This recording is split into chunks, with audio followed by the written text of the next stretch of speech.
రాష్ట్రంలో మరిన్ని వార్తలు వేగంగా సంక్షిప్తంగా చూద్దాం.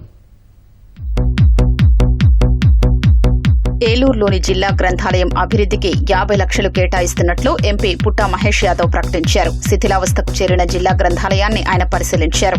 దెందులూరులో 77 లక్షల రూపాయల వ్యయంతో చేపట్టిన సీతంపేట కాలువ సైఫన్ మరమ్మత్తు పనులకు ఎమ్మెల్యే చింతమనేని ప్రభాకర్తో కలిసి ఎంపీ శంకుస్థాపన చేశారు.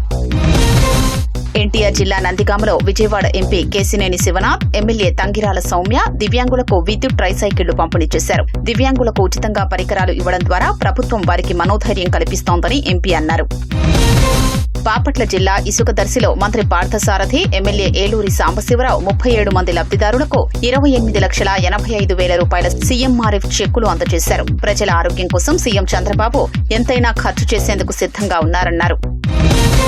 పల్నాడు జిల్లా పేరేచెర్ల కొండమూడు జాతీయ రహదారికి ఎంపీ శ్రీకృష్ణదేవరాయలు, ఎమ్మెల్యేలు కన్నా లక్ష్మీనారాయణ, ఎరపతినేని శ్రీనివాసరావు, భాష్యం ప్రవీణ్ భూమి పూజ చేశారు. 881,61 లక్షల వ్యయంతో 49.92 కిలోమీటర్ల మేర రహదారి నిర్మాణం జరగనుంది.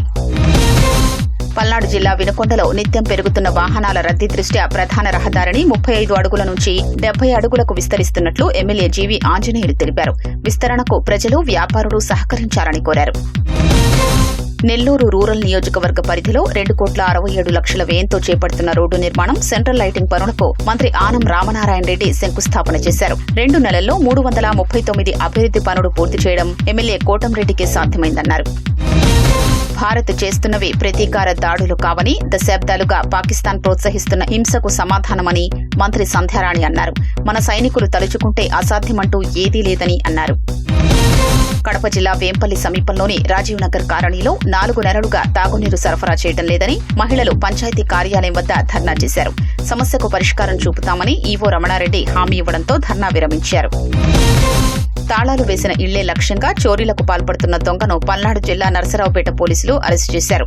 చోరీ చేసిన బంగారాన్ని రైల్వే స్టేషన్ సమీపంలో దుండగుడు అమ్మేస్తుండగా అతనితో పాటు మరో 3 అదుపులోకి తీసుకున్నారు. తిరుమలలో పద్మావతి, శ్రీనివాసుల పరిణయోత్సవాలు వైభవంగా సాగుతున్నాయి. 2 రోజున స్వామివారు ఊరేగింపుగా నారాయణగిరి ఉద్యానవనంలోని పెండ్లి మండపంలో వేంచేశారు.